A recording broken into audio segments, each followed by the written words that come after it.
Good morning and good afternoon or good evening, wherever you are today. Welcome to this very exciting webinar on district energy in Canada's low carbon future, hosted by the Swedish-Canadian Chamber of Commerce and our fast track division. We're proud to say that we have been focused on this for about a year and a half ago now to come up with really significant, meaningful webinars on this topic.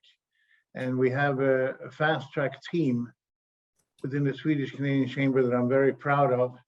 And we have Director Adam, we have Artem out in Edmonton, we have Victoria, who is between Vancouver and Umeå skiing, but she's still very productive. And we have Marie, of course, who's done this. And in partnership with many of our agencies and some of the speakers that you will be listening to this morning, we have a very exciting lineup of speakers for you. And I just want to say, I think we had about 120 sign-ups so far, which is awesome. So today is the District Energy webinar.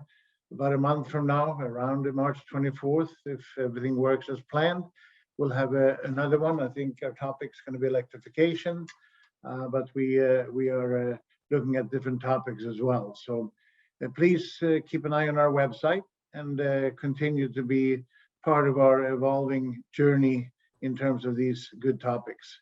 My name is Len Kleine. I'm the chairman of the chamber. I'm very proud of my team, and I'm very happy that you're joining us this morning. So again, a great lineup of speakers. I'm going to hand it over to one of our directors, Adam, who's going to introduce some of the people to you. So enjoy, sit back and relax. And Adam, it's all yours. Thank you very much, Len. And thank you very much to those named as the appointed people within the Fast Track Initiative.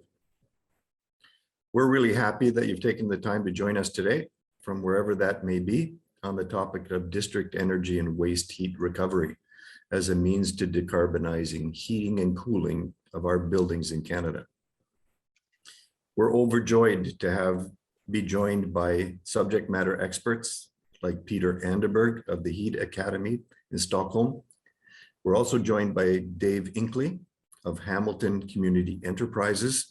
He will share insights on a project that's ongoing in the city of Hamilton when it comes to waste heat recovery.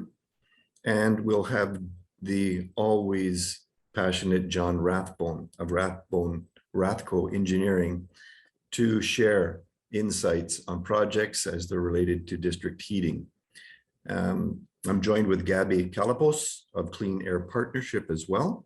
And while we're on that subject, I want to make a big shout out to those sponsors that have made this possible and supporters, whether you be a member of the Swedish Chamber or not. I want to thank companies like SKF, Volvo, Alfa Laval, and Epiroc from the Chamber, as well as Rathco, Hamilton Community Enterprises, the Clean Air Partnership, Sustainability Leadership, the Atmospheric Fund in Toronto, and David Premi Architect Group and team in Hamilton, Ontario. Without your support and help, this would not be happening. Thank you for all your efforts when it comes to sustainability and making the world a better place. So Canada, let me just provide some context for our Fast Track Initiative. It all started when Canada's Clean Growth Hub knocked on our door, acknowledging the fact that the country Sweden has some pretty significant boasting rights when it comes to renewable energy, when it comes to sustainability per se, because they're at the top of the pack, more or less, from a global perspective when it comes to sustainable development goals. And that's a good place to be, considering the promises Canada has made to decarbonize the country. And district energy is a really important theme if we're going to get to where we need to go over the next 20 and 30 years. So if you've taken part of any of the information that's been shared from places and economic experts like the Royal Bank of Canada, you know that we're standing in front of about a $2 trillion investment in transition when it comes to the fossil-free future or the low-carbon future. So there's a lot of things that have to happen to make the money connect with the jobs and make plans be put into place to make things happen in this infrastructure change. So join me this morning when we welcome Peter Anderberg on stage first. And Peter, we're going to ask you to provide some insights and background to how did Sweden get to where they need to be? My understanding is we're at about 60% renewable energy in Sweden today. Canada's about 18%. And we need to move forward and accelerate at speed. So I'm handing it over to you, Peter, now, if you can share. Absolutely. Can you see my screen? I can. Brilliant. Thanks for inviting me to this event. I'm actually calling in from Stockholm, the city you can see on the screen. And I will give some background to district energy in Sweden and how it came to be that basically 90% of the buildings you see in this picture are connected to a joint heat network, all provided with heat from non-fossil energy sources. But I'll start off with this. I'll see if I can take away that one. Sorry about that. Voila. I start off with this from a bigger, high-level perspective on the global challenges in terms of energy and climate. On this picture, we can see the primary energy consumption globally. It's growing year by year as more and more countries develop their economies and have economic growth. So the projection is that it will continue to grow, the demand for energy. As you can see in 2019, and it's the same thing now, the bulk of the energy we use is actually fossil fuel. Some 80% is fossil fuels, and the projections are very clear that if we don't do anything radical with the way we use energy, we will need more fossil fuels in 10 years than we use today. The black line shows what we need to do in terms of fossil fuels if we go to fulfill the agreements in Glasgow and Paris regarding climate emissions, carbon emissions. So the question is, what do we do with the gap in between these two? How do we replace all that fossil fuel in order to be able to maintain the growth in the global economy? One of the key areas that needs to be addressed, and this is what I'm going to focus on today, is the fossil fuels we use for heating our buildings. In most countries in the Northern Hemisphere, some 40% of all the primary energy being used is to heat buildings. In most countries, again, in Central Europe and North America, most of that heat comes from gas, a fossil fuel that in the case of Europe is to a large extent imported from other markets. And totally the CO2 emissions related to buildings, heating of buildings in the Northern Hemisphere is around 30 to 40%, depending on the country. So this is obviously a big thing, a big opportunity or a big challenge. What I will show you is that it is actually an opportunity. This is has proven to be a relatively low-hanging fruit. There are lots of other areas which will be much more difficult to decarbonize than heating. So this is what I'm going to focus on today, the heating side. You are obviously all familiar with Sweden, but just as a very brief recap, Sweden is in the far north of Europe. It's a very cold country. It would have been a lot worse had we not had the Gulf Stream, but still in the wintertime, and today we got -10 in Stockholm. So we obviously need a lot of heat to our buildings. We are famous for various things, IKEA, Volvo cars, hockey players we export. And we have, thanks to that, a relatively strong economy, not very dissimilar from Canada. What is interesting with what has been happening in Sweden is that we are one of the first countries among other Nordic countries that have been able to decouple economic CO2 emissions from economic growth. So we still see economic growth, but we don't see the same development and expansion of CO2 emissions. And that is very much, to a large extent, explained by the fact that we have been able to decarbonizing our heating system.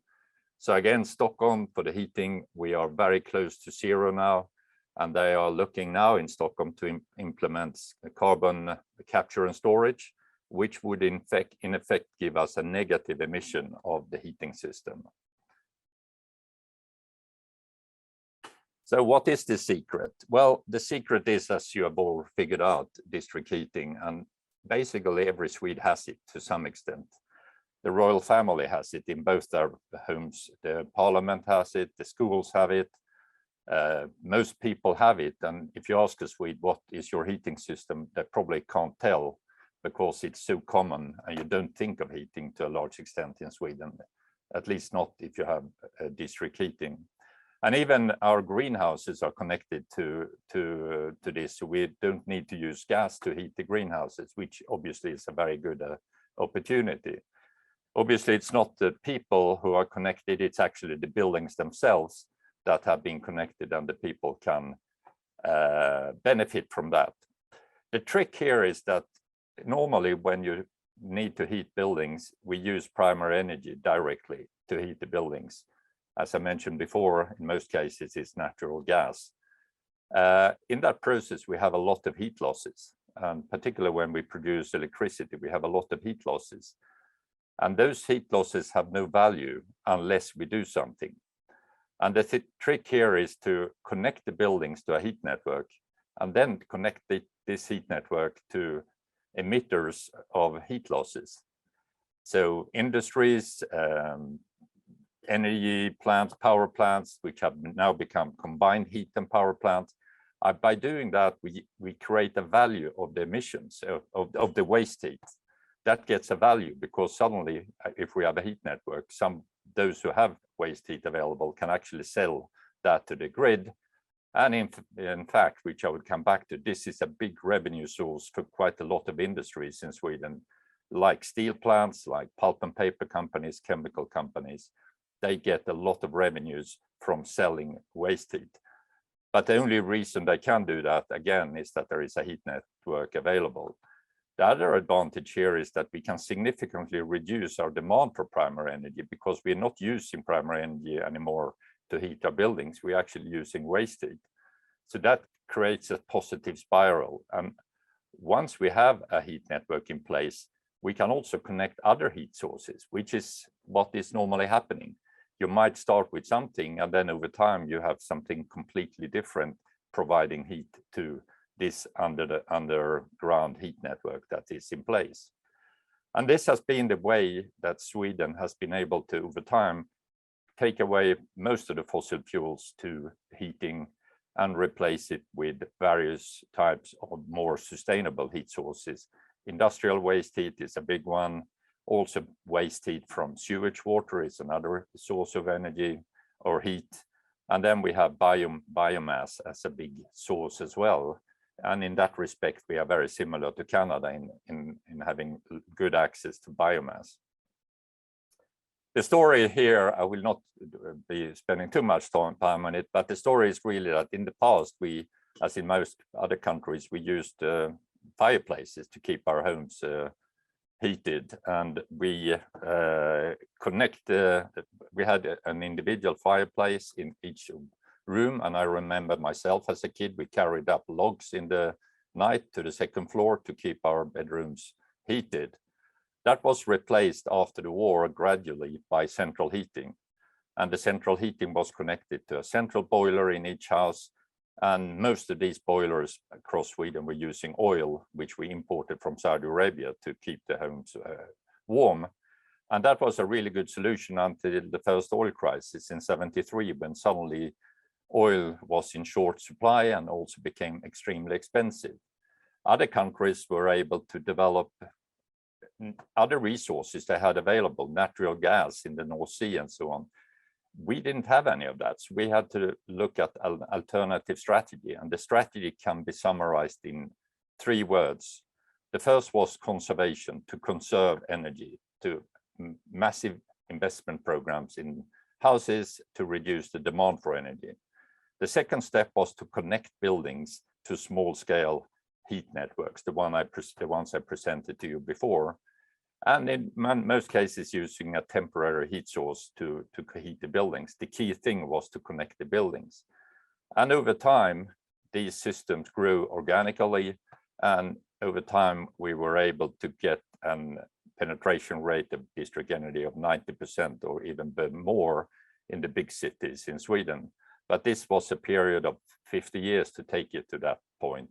So whenever you start with this, whatever country it is, I think this is the strategy that we would advise: conserve, connect, and convert.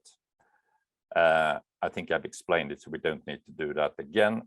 So this was the way we were able to go from a fossil-based heating solution to a sustainable. The overall market share in Sweden is 55%, but as I said, in the big cities, it's more than 90%. Fossil fuel content is less than 2%. And again, Stockholm, I mentioned that before, the market share is approximately 93%. The background to this was obviously energy security. We had oil crisis and we needed to respond to that.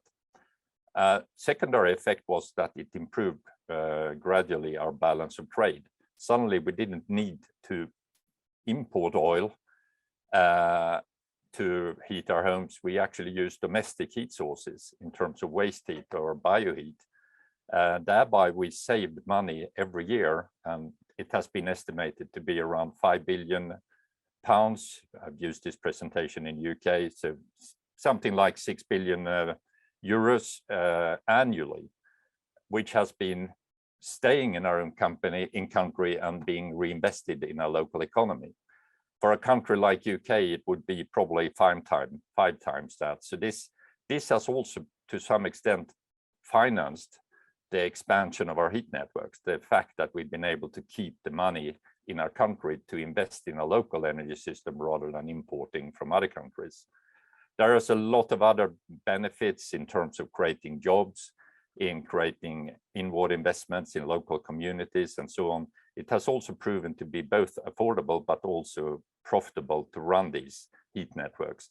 In most cases, heat networks in Sweden are run they always run, it's a deregulated market, so they always run on a commercial basis, but they are in most cases owned by the municipalities in which they are installed. Well, we are faced with a similar dilemma across the globe now, and in Europe not least, where we import 40% of all the natural gas for heating from Russia. And it's estimated to have a value of $400 million US dollars a day. And now, obviously, with the tragic events happening today, this is becoming an issue. Can we even import gas from Russia? So we have, if you want, a burning platform, and this will probably accelerate the investments in decarbonization across Europe. And there, Sweden does not have all the answers. It's a different context today, but Sweden is a very good reference case, and there is a lot of stories and experiences to bring in from the Swedish market when other countries are now looking at doing the same thing. UK, as an example, have an objective to reach 20% market share in the next 20 years from current 2% market share. And we see similar projects all across Europe, but also being in Canada today, there are similar projects, for instance, in Hamilton and Thunder Bay. We're going to hear more about those later in this session, and everybody's looking to achieve the same opportunities. Now, having the idea of building a heat network is not the same thing as actually doing it. There are lots of barriers to take a project from feasibility study and preparation and into delivery. And primarily the cost of doing this and the risk related to it. So there is a need to try to find a way of bridging this gap. And that's actually what we try to do in our activity, where we provide a number of services, more importantly, the sharing of experiences from Europe, from Sweden, to new entrants in this business. The big activity we are running really now is the training platform, and then we also have a platform for facilitating market entry for suppliers. And we see in all markets where these are bottlenecks. There is a lack of people with the skills to actually implement, but there is also a lack of suppliers who can deliver the technologies. And these suppliers need to be locally. They need to be in Canada or even in the region in question, because we can't have the very long transport routes. So this is an opportunity for markets to develop this capacity, thereby creating jobs. If we look at the UK market, to take the market from 2 to 20%, and considering all the technologies that needs to be installed to do that, it's estimated that there is a need to add some 100,000 people to the sector in the next 5-6 years. And all these people, basically all of them, needs to be trained into the skills to actually be able to do this. So this is a burning platform, again, to develop the training. And that's what is our core activity in our company. It's actually to provide training. We always do it with local partners wherever we go. So we try to find local colleges and universities with whom we can collaborate. We provide together with them professional training, but also vocational training. And there is a big program of different topics that we address, all of which are important to cover for supporting the decarbonization program. And finally, we also do, as I mentioned, the support to suppliers to find local partners in new markets, and we are collaborating extensively with local people. And in Canada, one of the key partners is Adam, who is introducing this session today. But we have other partners, and we are currently present in 30 markets across Europe, but now recently also in North America and China, with these combined business hubs and training platforms in collaboration with local universities. The trend we see in this industry is also that we're going to go more for kits, where you bring technologies together into an application, very much like a Lego box, in order to speed up implementation and also to facilitate training. One example is when it comes to industrial heat recovery, waste heat recovery. There is a project which we're going to hear about in this session underway in Hamilton. And again, here, our ambition has been very much to create a framework which we can use as a basis to involve suppliers and to do training to be able to do this project in a very cost-effective and risk-free way. The key thing as a conclusion, it's not the technology, it's not the barrier, it's not the big challenge to get people on board and to get this done. It's actually to involve stakeholders. We need to explain to lots of people why this is a good idea. It's political institutions, it's customers, property managers, developers, investors, local industries. And I think this is where the challenge is, to really demonstrate this opportunity and what it could mean for a local community. And in this respect, we often use the experiences we made in Sweden when doing this and the process that we've been through in the past 50 years. I think I'll finish off there, Adam. Perfect, Peter. Still on time. No, fantastic. Thank you very much. It all starts with a vision, right? First, we have to talk. The problem is obvious. And what we want to do is to talk about the solutions, the people that have gone before us, to talk about now we have a benchmark. Sweden's done it before. Canada needs to accelerate We have huge opportunity to do that. We can learn from all the mistakes you've made. You can help us navigate a path forward. But again, for the Chamber, this is looking through a global lens to create local work, local jobs, local competencies into the green space that we need to be in. So, David Inkley, you guys have started a fantastic project in a city that's not known for being totally green. We have a lot of industry, and the Atmospheric Fund has created a place to focus on the industry in Hamilton, to focus on waste heat. How can we turn that into something worthwhile and profitable and make good on for the city of Hamilton in its efforts to decarbonize? So you guys have done a great job. You're on stage, David. Can you? Sure, I'll share my Hamilton. I'll share my screen, Adam, and just tell everyone a little bit about our project, and what maybe the first thing to do is to start off and talk about what this challenge was. And this all started with the Hamilton Chamber of Commerce and the Atmospheric Fund, and looking at GHG emissions. And as Peter talked about, it's very common in a northern city or in a cold climate. I'm not sure that it's much warmer today in Hamilton or in Toronto than what it is in Stockholm.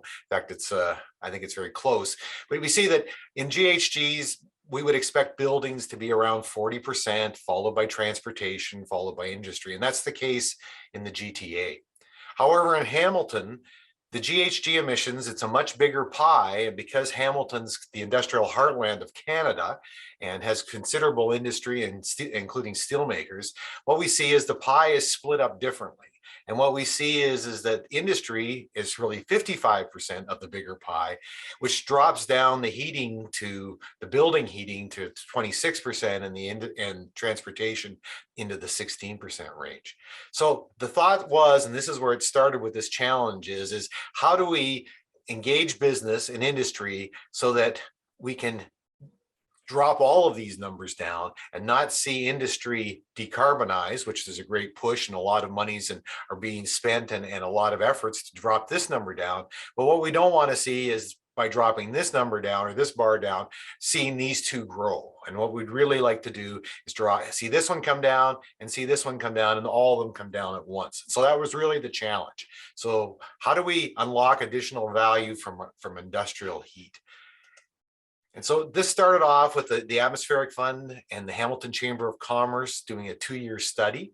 HCE is the district energy provider in Hamilton, and my team with a lot of industrial experience worked very closely with the Chamber of Commerce and really was to how do we reduce GHG emissions for Hamilton? How do we decarbonize? How do we engage business and industries to develop and implement these solutions? And then how do we unlock value from being Canada's industrial heartland? And this was a 2-year study with grid participation from McMaster University and involving young engineers and looking at getting involved in the industry. A report was generated, and it's available on the Hamilton Chamber of Commerce's website. But 3 key takeaways from it is that Hamilton is a large producer of the GTA's overall emissions. So if the GTHA wants to drop emissions, it has to take place in Hamilton. Second one is this was more of a sampling study, but the opportunity was identified, which was really the goal, was that there was approximately 4 million gigajoules of energy available. And this was more than enough to heat 45,000 homes for a year. And then if we could do that, this would reduce our carbon footprint by 200,000 tons per year. So this is the study, 2 years in the making, and those were the key takeaways. But a lot of time was spent. It was a business-led study with the Chamber of Commerce, but it was really about engagement and working with industry and trying to solve the problems or solve the challenge together. So as the district energy provider, we were part of the study, but we looked at it as a way to, what did we take from this? And what we took was, we saw this ability to get a renewable net zero low carbon heat source. So we saw the ability to get a high temperature hot water network, a low temperature hot network, but most of all, we saw it as energy sharing, making the most of every joule.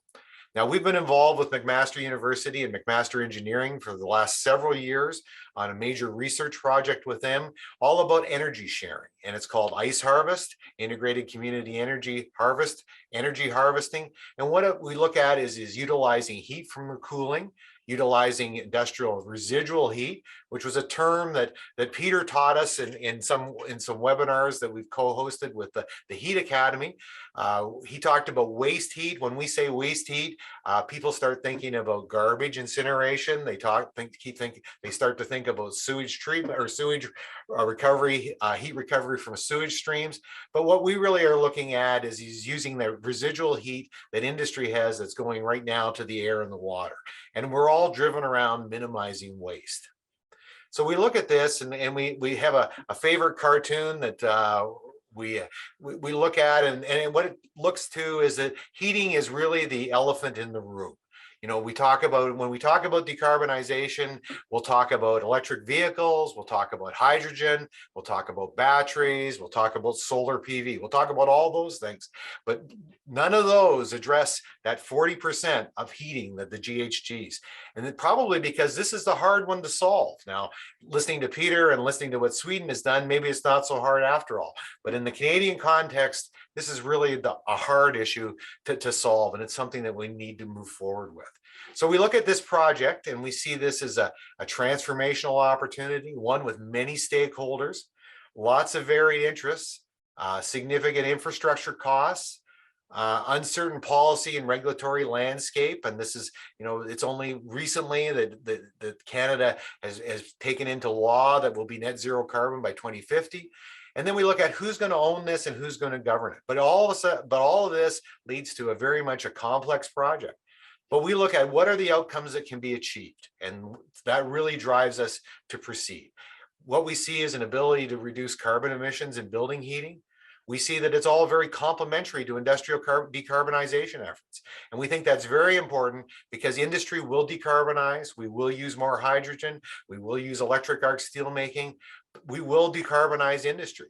But what we're looking at is those industries, or most of those industries, will still be hot. There'll still be waste heat going to the atmosphere. And what we're looking at is harnessing that waste energy and use it for building heating. So this is a long-term project. And we see this as being a managed transition. And that's very important for us. And we also know that we need to intensify urban things. We're going to have more condominium towers. We're going to see cities densify, and we're going to see cities revitalize. So this is all very important to us. So one of the things that I was involved with many years was a major mining project in Africa. And one of the things in our lessons learned as we came out of that was we're involved with a company called Independent Project Analysis, and this is out of the North New England area. And what they had looked at was a lot of mega projects, oil and gas projects. And what they looked at was when these projects were built, they had a common theme. They were generally over budget. They generally took longer to build than what they had thought. And when they were done, whether they were a success or not was sometimes up in the air. They may have been built to scope. They may have been built, well, they weren't built on budget, but they may have been built to scope. But the question was the scope what was really wanted in the first place? And so what they talk about, and they talk about project shaping. And that's something that struck me, and we think is very applicable to this project, is what we want to do is make sure, because of the number of stakeholders and all the stakeholders, what we want to do is define in everyone's mind, the people that are going to be involved in this project, what their definition of project success is. And when we get that, then we want to build a project that achieves that success. And in doing that, we will be successful. So some of the clues or some of the hints that they give is complexity, and it's not rarely technical. And we heard that from Peter. It's not technical, but the complexity must be managed. It's important to have clear business objectives. And then what we're looking at is this started with the Chamber of Commerce, this started with business, and we continue to carry it on that way, that we want a commercially viable and successful project. Doing your homework, getting data, stakeholder alignment, stakeholder involvement is very important. And that's what we've been using Peter for, in showing that this can be done, can be successful. There's very good examples that this is possible. good governance, a stage-gated process, cross-functional project teams, and communication. And that's part of why I'm here today, just for communication. But it's very important that everyone move forward together. So we've designed, our next step is to do a feasibility study. So what we've designed is a study structure that is gated and phased. First thing is to do conceptual design and get the basic premise for the project, and then move into a business case development. And this is all, again, along the lines of commercial viability. And then really getting into proving that and meeting with the stakeholders, making sure that what we're doing is it meets everyone's success goals, going through a stage gate before we get into heavy engineering and spending. So a lot of upfront work before we engineer. And this is very important to make sure that we only have to do the engineering once and that we're not continually updating. So we think we have a viable project. We're looking forward to this. Our vision is to use industrial residual heat as a low carbon fuel source. We're building on our strengths. This is a proven study methodology. We presently are a district energy operator in Hamilton. We have about 2.5 million square feet in the downtown area that's connected to our hot and cold, our hot heating and cooling networks. So we're not having to start from scratch. We have the basis of the district energy system. We're in alignment with the community and the city with their community energy emissions plan. As for any large project, and my industrial background and project background says the best projects are phased projects. We look at starting in the portlands where the industry is and then moving out and picking up users along the way, so that this doesn't need to be a big bang project that has to invest tons and tons of money and invest tons and tons of time before it starts to yield results or yield profits or yield success.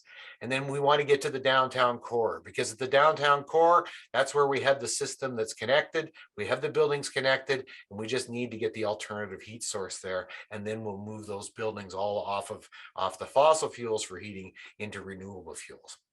And we see this as having long-term impact, that decarbonization. We see that there's a market for residual heat. Being business and commercially oriented, we like the sounds of when we talk about that their money flows from the ability to supply heat back to industry. We see this as very important to the retention of the manufacturing base and for local job creation and also local skills creation. So this is where our vision is. This is where we're moving ahead. We're working towards funding with the FCM, the Federation of Canadian Municipalities. We have a pre-application that's been approved. We're putting the application together right now, and we're going out and working with our stakeholders, and we're building a success-driven plan. And really, you know, one of the things was what is success in a few words? Well, what we look at is to really drive it home is right now, we have about 2.5 million square feet of buildings that are on our district energy system, and our carbon footprint is about 6,000 tons of CO2 equivalent per year. One of the things that we talked about, or one of the opportunities that was identified in the earlier Chamber of Commerce study, was that we could get 200,000 tons of or eliminate 200,000 tons of carbon CO2 per year using industrial waste heat. That opportunity was there. So we did some factoring, and we look at it and we say, well, not only could we take our present downtown district energy system as carbon neutral, but we could expand it by 32.5 times and get it all the way up to 80 million square feet of buildings in Lower Hamilton to be carbon neutral. And this is probably one of the most influential or most projects that we can do to drive Hamilton and Ontario and Canada forward into carbon neutrality. So we think it's very important, and we're very excited by it. Adam? David, this is an incredible project with incredible long-term opportunities, and you guys have done an amazing job of being meticulous in your planning process. All important projects are complex projects, and you guys have recognized that and made sure that you've got the right stakeholders and the right competencies on board to move this forward. This is really exciting for the city, and anybody who's representing a community elsewhere in Canada could learn a lot from this. Again, if there's no plan, there's no project. So this is a very careful planning process that's being done right, and it's really, really exciting. Speaking of exciting, thanks again, David, for you and your team and what you're doing for the city. The ever passionate John Rathbone, what keeps you up at night, John? Why are you so enthusiastic, and why is district energy a core focus for you and your team? That's a great question. And I have some slides to talk about those things. So just a quick, context, couple slides here. Why am I speaking today? We're an engineering company that specializes in many things, but our mission statement is we are quite seriously trying to help Canada achieve our 2030 and 2050 goals. And engineering and the economics associated with our engineering are just foundational elements of that. As we've been hearing other speakers talk about, communicating is a really core piece of the engineering puzzle that needs a lot more focus in order for these projects to be able to move forward in a successful way. We're also customizing and innovating a lot, because no system, no city, no project is like other ones. There is some opportunity to get efficiencies, but you can't copy paste this type of work. And the solutions of today are really not going to be the ones that get us where we need to go tomorrow. So we're really big on innovating. We focus very strategically. There's a lot of talk about opportunities, and we are no different. We focus on district energy systems, typically the lower temperature versions in terms of 3rd, 4th, and 5th gen ambient systems. And we also very strategically focus on the zero carbon sources of energy, because it's not enough in the Canadian market to just move the energy around. We need to bring solutions to our clients' tables that also address the sources of those energies. And we have strategically focused on the zero carbon ones. So mainly waste water energy exchange, industrial waste heat capture, as we're talking a lot about today, geothermal with a strong focus on geo exchange, but we're also expanding into surface water and open loop, and of course, biomass. We can also complement a lot of these primary disciplines with energy from waste, biogas, solar PV, and solar thermal. We work predominantly for the real estate developer markets, the private utilities, mainly the thermal ones like HCE, Enwave, Creative Energy, just to name a few. We also work for municipalities. We work for colleges, universities, and we're also starting to expand operations into indoor agriculture, as all of these clients have very similar challenges, just applied in different ways. We also are a little bit unique in that we do the entire project lifecycle, from pre-feasibility all the way past commissioning of the systems that we help create, into operation and maintenance services. We're not actually the contractors doing it, but we provide consulting services. And what this really provides as an advantage to our clients is that we get an educational feedback loop back to the beginnings of projects. So everything that we learn in the detailed design aspects of projects, we bring into our pre-feasibility and detailed feasibility. And same goes with supervision and commissioning and operation and maintenance. So when we do a pre-feasibility or a detailed feasibility study, we really are taking all of the lessons learned that we have gathered, not just in feasibility work, but also in the full implementation of these projects. So we can try and address risks and mitigate them, if not eliminate them, as early as possible in the projects. And we find that this is very valuable. So what keeps me up at night, Adam? About in 2016, Quest is a not-for-profit, just for reference. They did a survey, and I was curious to see what was the status of community energy studies or plans. They have various names depending on where you go. And Quest actually did a survey on this, which was great, or a census. And so according to their census information, more than 170 communities across Canada have done some form of a community energy study or plan. This represents approximately 50% of the Canadian population.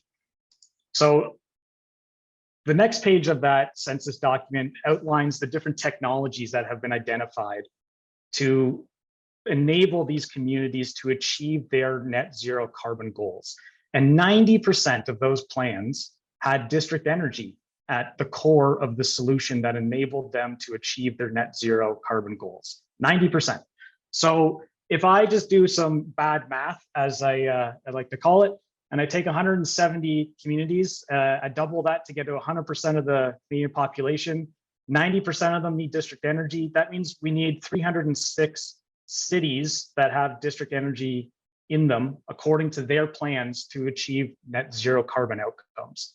Now, a 1-to-1 ratio is not a safe assumption because although Hamilton has a community district energy system, Toronto and a handful of other municipalities, they only cover portions of the entire municipality.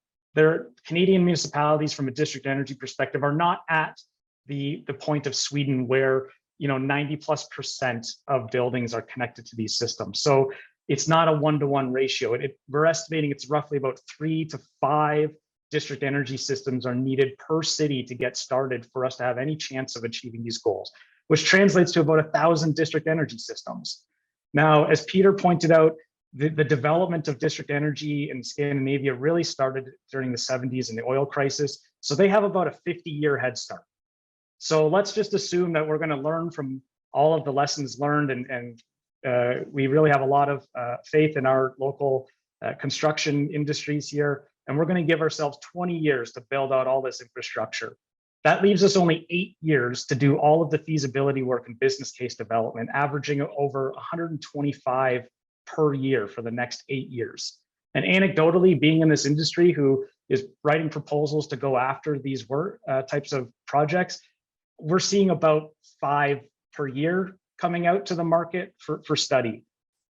So there's an absolute Mount Everest of work in front of us. So that's the challenge that keeps me up at night a little bit, but it's not all doom and gloom. There's a tremendous amount of opportunity here as well.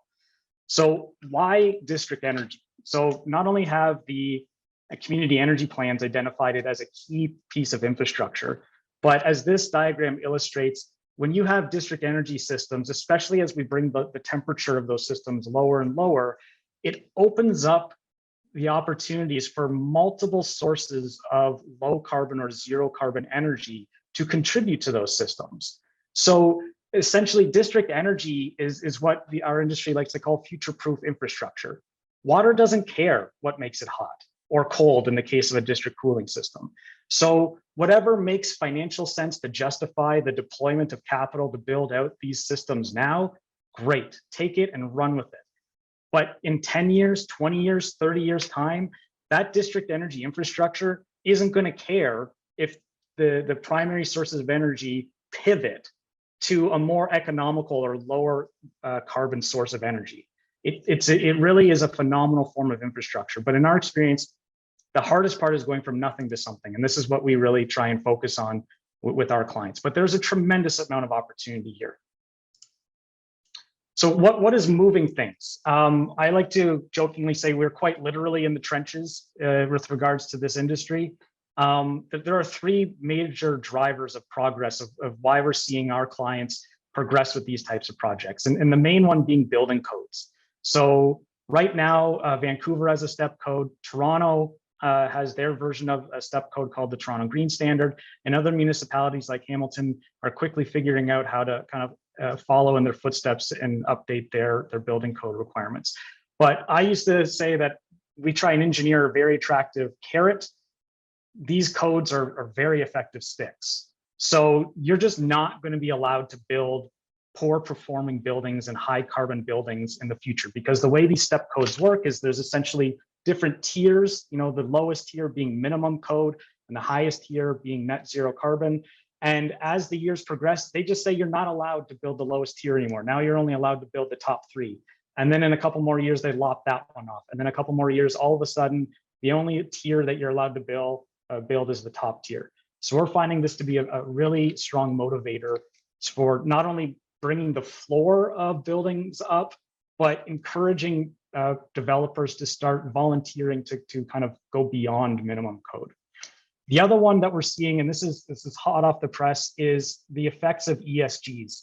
So I know there's a lot of constructive criticism around the COP26 conferences and how effective or ineffective these types of things are, but I'm here to report that it is having a direct effect, because the cost of capital is becoming more expensive if you want to invest or finance a project that does not score well from an ESG perspective. So essentially from a climate change perspective, dirty projects are going to be more expensive to finance than clean ones. And this is really now just starting to get the attention of our real estate clients, for example. And we see this trickling out into many other factors, but it's going to take a little bit of time. But I'm happy to report it is happening, and they are having the effects as intended.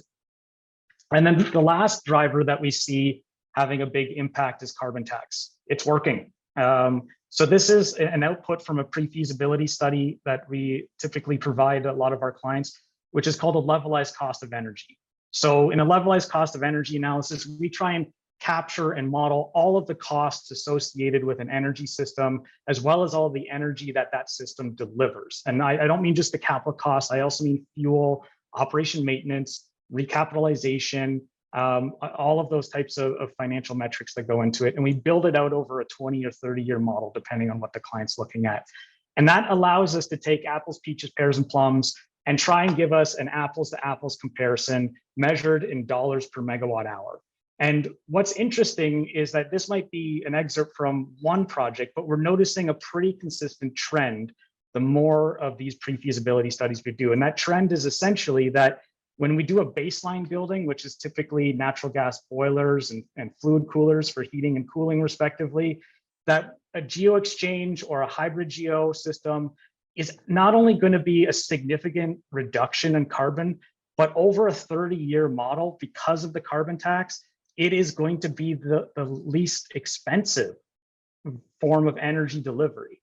And this one, unfortunately, didn't have a industrial waste heat source, so we couldn't include that in the study. That's obviously very situational to what's around you when you're doing your projects. But I would anticipate that it would be on the right-hand side, competing with the geo and hybrid based on our experience. So these are all three very powerful drivers that we're seeing that are transforming the market. And the other thing I want to share with everybody is that the change is happening much more rapidly than I think the vast majority of people are aware of. I have been labeled a progressive futurist, and I am underestimating the speed at which this change is occurring. So take that for what it is. Some good news stories to kind of see some examples of organizations taking advantage of these new opportunities. This is a mixed-use development east of Toronto. The trade-off of working with the private sectors, they make you sign NDAs and you can't talk about their projects or name them, but we can talk about, let's say, their characteristics. This is just under 3 million square feet of mixed-use development, and we were able to displace 95% of the space heating carbon using a waste heat capture system with a 5th-gen ambient district energy system with distributed heat pumps as the primary delivery device. We also put a 25% dent in the carbon of the domestic hot water. And the only reason why we didn't go higher was not because of technical, as we talked about previously. It was strictly due to business pro forma. So as those drivers start to become more and more of a factor in the decision-making process, the technology and our ability to engineer these solutions is not going to be the bottleneck. It's really just going to be what fits within the business model. That's going to be the major decider. This is I guess you could call it a micro district system. There's no real pipes buried in the ground, but all of the systems are thermally connected across each building. This is a geo exchange project. We have boreholes going down approximately 800 feet underneath the footprint of each building.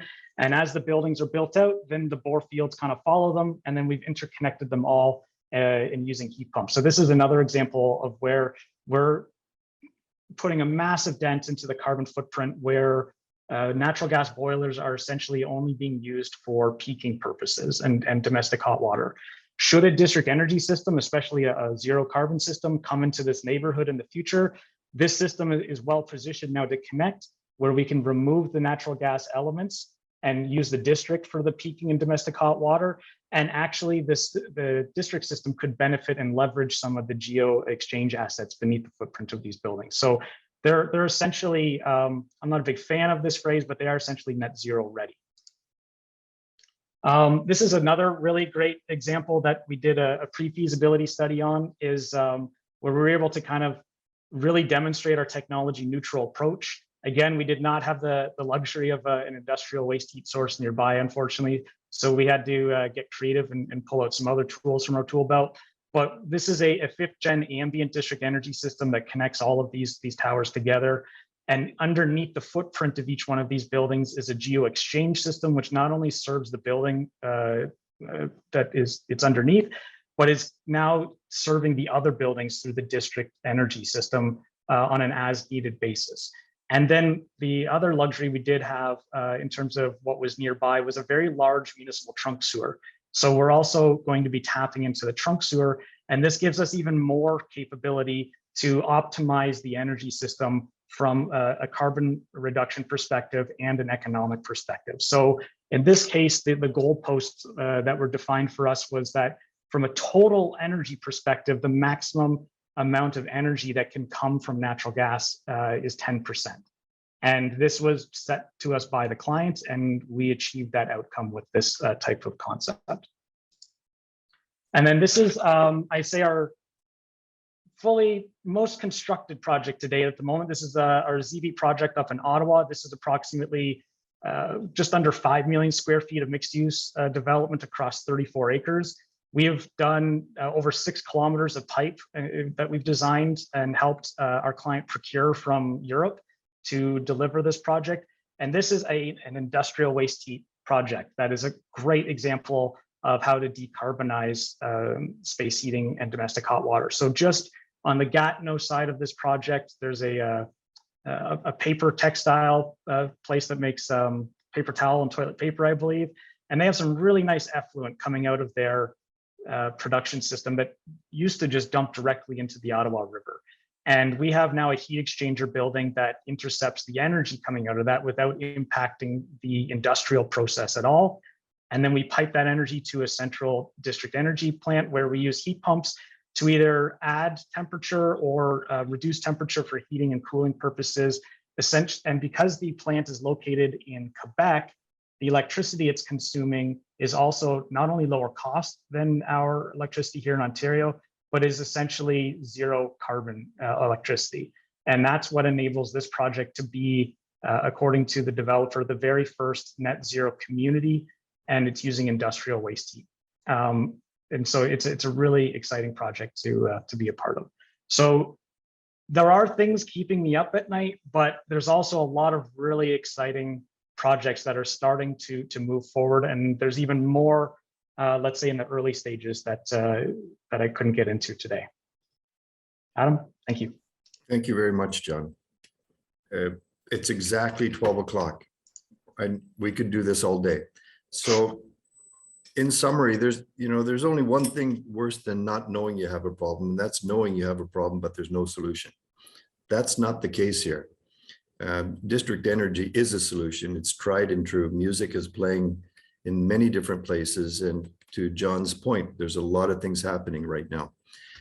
The good news is everyone is somewhere. This is about, providing the framework to get into the next phase. I've asked Gabby, there's several questions both in the chat and the Q&A. We will capture those and have to get back to you because of time restraints.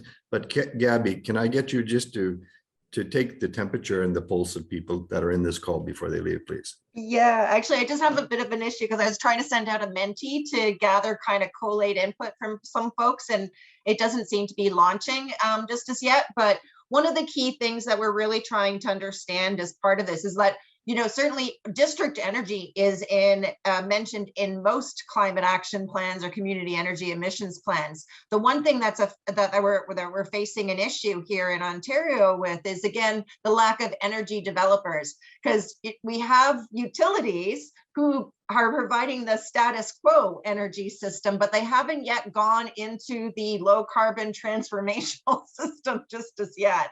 And I was just, that would be one of the kind of questions about like, how did who are the energy developers in Sweden? How did they start coming out? Because in some ways I see a lot of folks kind of expecting municipalities to be those energy developers, and I don't see that happening. So I think we have to find another alternative mode. We thought we would get the traditional utilities coming into this game, and they haven't yet. It is growing, but it's still slower than we would like to see in terms of energy developers. So I think those are some of the questions moving forward. And I don't see one webinar being able to answer all of these questions. I see this as an ongoing dialogue and conversation that we need to have. But I would be like, how do we get more Hamilton community enterprises into the game to work to develop these low carbon solutions? Because I really don't see municipalities being those energy developers, and real estate folks are real estate developers. But that's one of the key things that we're really trying to, John. Yeah, no, we, without naming names, we work for a lot of those folks, and just anecdotally, our perspective on it is that there's a lack of experience in education. There's a lot of, let's call it, demand. They know that they need to do some form of district energy system, but then when they look internally at their staff, who has district energy experience that they can tap on the shoulder and say, you're now in charge of developing this program.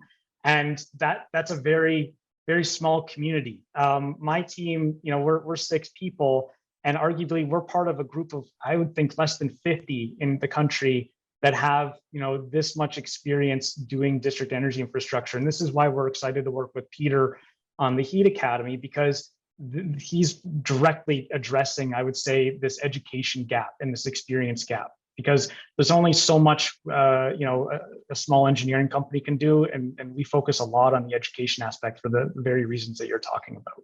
Mm-hmm. And I wish I could launch the Menti, but it's not. So I just wanted to kind of highlight, I do hope folks on the call were able to get a little bit more information and how this kind of plays out. How did Sweden advance this initiative? Where are they now, and what kind of learnings can we take from them? Because we really don't have the time to kind of start from scratch on this. And we have to learn from other jurisdictions that have moved forward.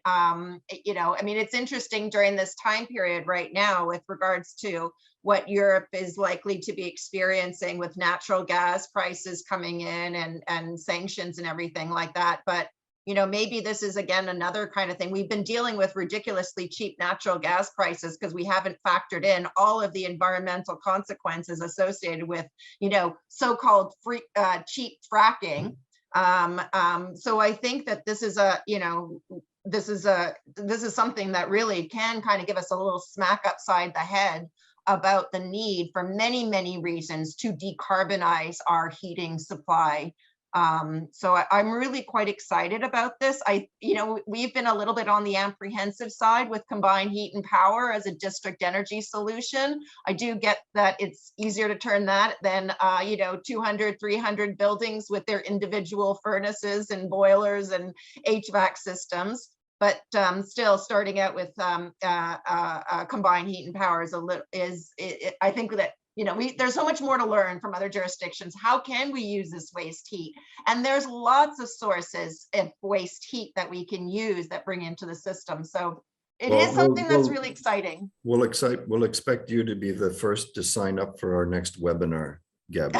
Yes, I will. Because and then that's one of the questions. If people are could add into the chat any kind of additional questions, like where's your headspace in the questions you have for district energy? If you could throw that into the chat, and I'm sorry that Menti didn't work because we were going to try and get that input, but if you could just throw that into the chat, that will help us inform us of where do we go next, because we all know that 1 hour webinar on district energy is not going to the huge hill we have to climb, and it's a collective effort that we need to advance. So please don't be shy, put in the chat You can also just, I'll put in my email. You can also send me an email on the additional questions that you think would be really helpful in terms of helping you wrap your head around this opportunity. And I thank everyone for taking the time to share Sweden's journey and what we can learn from that. I really do appreciate that. Thank you very much, Gabby, for those closing words. Again, Fast Track is the perfect name for what we're trying to do here. Take proven benchmark solutions and accelerate them and talk to the barriers as we know them, and they change in the different process. So that's what we're here to do. Please reach out to the Swedish-Canadian Chamber of Commerce with your questions and your follow-up. We're here to help you and support and connect you in any way we can. Our next scheduled event will be on the 24th of March. We're going to be talking about fossil-free future of Canada when it comes to hydrogen, where Sweden has some very significant topics to talk about. And we will come back and revisit and have all of these topics related to sustainability moving forward to Fast Track solutions, looking through that lens. So thank you, everyone. We will capture your thoughts and your comments. Thanks for taking the time. I hand this back over to Leonard Kleine for some closing words, and a big thank you to everyone. Thank you, Adam. I know we're running over time. Everybody's hungry. It's lunch hour. Very, very encouraging. And of course, 1 hour was not enough, but it certainly was enough to spark the interest and get the dialogue going, which is part of this purpose as well. I really like to invite you to join us March 24, as Adam said, for our hydrogen, a key to Canada's fossil-free future. We have some very interesting people joining us. We have our ambassador, Urban Ahlin. We have the president of Fossil Free Sweden, Svante Olofsson, and more people to come. So I really think that's very, very exciting. It's March 24, 11 o'clock as well. I want to thank Adam. I want to thank Gabby. I know we don't have enough time, so I'm kind of rushing through this. I want to thank Peter, Dave, and John for what you did. This is very, very encouraging and very timely. So let's just take this away from us, make some notes. If you want to access the webinar and some of our notes, go to our website, sccc.ca, and you'll find the webinar and slides. And you know what? This was very, very interesting and super timely. And even for us layman people, we know that there's something we need to do something about right now. So thanks to all, thanks to our sponsors, thanks to our team. Have a fantastic day. We'll see you March 24th. Thank you. Thanks, everyone. Thank you. Take care.